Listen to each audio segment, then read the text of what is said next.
अस्सलाम वालेकुम। I hope you all are doing well. Present tenses के बाद अब हम पढ़ेंगे पास्ट टेंसेस। तो पास्ट टेंसेस की टोटल हैं 4 टाइप्स। इसमें फर्स्ट टाइप इसकी है simple past tense, second type है past continuous tense, third type है पास्ट परफेक्ट टेंस और फोर्थ एंड लास्ट टाइप इसकी है पास्ट परफेक्ट कंटिन्यूस टेंस। तो इसमें आज की वीडियो में हम पढ़ेंगे सिंपल पास्ट टेंस, इसके नेगेटिव सेंटेंसेस और इसके इंटरोगेटिव सेंटेंसेस।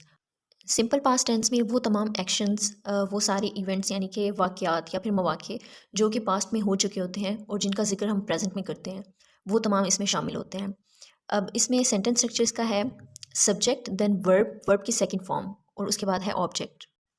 अब हम इसको एग्जांपल्स की हेल्प से समझेंगे। फर्स्ट एग्जांपल इसकी है she went to the school. अब इस सेंटेंस में शी हमारे पास सब्जेक्ट है और वेंट वर्ब है, वर्ब की सेकंड फॉर्म।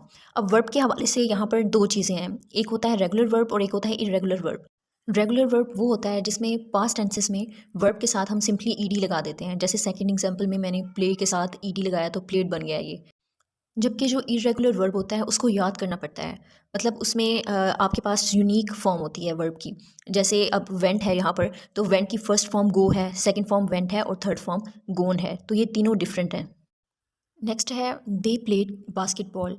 अब यहाँ पर दे सब्जेक्ट है और प्ले हमारे पास वर्ब है, जस्ट प्ले हमारे पास वर्ब है जिसके साथ हमने रेगुलर वर्ब लगाकर ईडी लगाया है प्ले के साथ, तो ये हमारे पास प्लेड बन गया है। और ये प्लेड भी वर्ब की सेकंड फॉर्म ही है, यानी कि आपके पास सिंपल सेंटेंसेस में वर्ब की सेकंड फॉर्म ही यूज़ होगी। प्लेड के बाद यहाँ पर आता है बास्केटबॉल जो कि सेंटेंस में ऑब्जेक्ट है। इसके बाद हम देखेंगे नेगेटिव सेंटेंसेस को। तो नेगेटिव सेंटेंसेस में सेंटेंस स्ट्रक्चर थोड़ा सा डिफरेंट होता है। इसमें सबसे पहले आपके पास सब्जेक्ट आएगा, देन हेल्पिंग वर्ब आएगा। अब जो सिंपल सेंटेंसेस होते हैं उनमें हमारे पास हेल्पिंग वर्ब नहीं होता, जस्ट हमने वर्ब की सेकंड फॉर्म लगानी होती है और वर्ब की सेकंड फॉर्म ही ये शो करती है कि ये सेंटेंस पास्ट टेंस का है। तो नेगेटिव सेंटेंसेस में हम यहाँ पर हेल्पिंग वर्ब लगाते हैं। हेल्पिंग वर्ब हमारे पास पास्ट टेंस का, सिंपल पास्ट टेंस का डिड है, ठीक है। Then not, not negative sentences में, और उसके बाद है वर्ब, वर्ब की फर्स्ट फॉर्म और उसके बाद है ऑब्जेक्ट। इन सेंटेंसेस में जो हमारे पास डिड है हेल्पिंग वर्ब, ये खुद एक वर्ब की सेकंड फॉर्म है। इसकी फर्स्ट फॉर्म डू है, सेकंड फॉर्म ये डिड है और थर्ड फॉर्म इसकी डन होती है, ठीक है। तो इस वजह से हम वर्ब की फर्स्ट फॉर्म लगाते हैं इन सेंटेंसेस में, और इसमें जस्ट हमने नॉट का इजाफा करना है, बाकी सारा सेंटेंस वैसे ही रहेगा।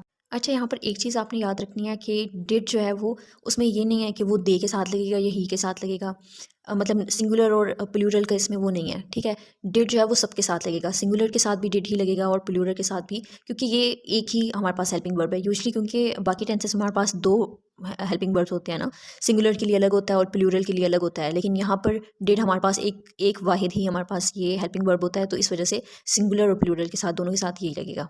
तो आप इसकी फर्स्ट एग्जाम्पल देखें, she did not go to school. अब यहाँ पर सेंटेंस स्ट्रक्चर को भी देखें और सेंटेंस को भी देखें, ठीक है। फर्स्ट पे सब्जेक्ट है, देन डिड हेल्पिंग वर्ब, उसके बाद नॉट और उसके बाद वर्ब है, वर्ब की हमने फर्स्ट फॉर्म लगाई है गो, गो के बाद हेल्पिंग वर्ब स्कूल, ठीक है। देन है they did not play basketball. अब ये भी सेम वैसे ही है, फर्स्ट पे subject, then helping verb, then not, उसके बाद वर्ब की फर्स्ट फॉर्म प्ले और उसके बाद है ऑब्जेक्ट बास्केटबॉल, ठीक है। देन है he did not eat fast food, ठीक है। अब ही भी यहाँ पर सब्जेक्ट है, देन हेल्पिंग वर्ब, उसके बाद नॉट, देन वर्ब की फर्स्ट फॉर्म ईट और उसके बाद है फास्ट फूड, यहाँ पर हमारे पास ऑब्जेक्ट। नेगेटिव सेंटेंसेस के बाद है इंटरोगेटिव सेंटेंसेस यानी कि सवालिया जुमले। तो इनमें सेंटेंस स्ट्रक्चर सबसे पहले आपने हेल्पिंग वर्ब लगाना है, देन है सब्जेक्ट, वर्ब की फर्स्ट फॉर्म और ऑब्जेक्ट।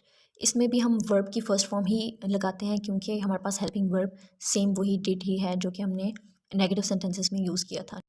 अब आती हैं इसकी एग्जांपल्स। फर्स्ट एग्जांपल इसकी है did she go to school. First पे हेल्पिंग वर्ब लगाएंगे डिड, देन सब्जेक्ट शी, उसके बाद वर्ब की फर्स्ट फॉर्म गो, देन उसके बाद ऑब्जेक्ट यानी कि स्कूल। सेकंड एग्जांपल है डिड दे प्ले बास्केटबॉल। अब इसमें भी सेम रूल ही अप्लाई होगा, फर्स्ट पे हेल्पिंग वर्ब, देन सब्जेक्ट, हमारे पास है दे और प्ले हमारे पास हेल्पिंग वर्ब है और बास्केटबॉल ऑब्जेक्ट है। उसके बाद आते हैं WH वाले क्वेश्चंस। WH क्वेश्चंस जिनमें वाई, वेयर, हाउ, व्हेन वगैरह शामिल है, ठीक है। इनको अगर इस तरह के क्वेश्चन हो तो आपने इन वर्ड्स को फर्स्ट पर लगाना है, फिर आपने जो है वो सब्जेक्ट लगाना है, फिर वर्ब और उसके बाद object. Okay, I tried my best कि आपको अच्छे तरीके से समझ आ जाए।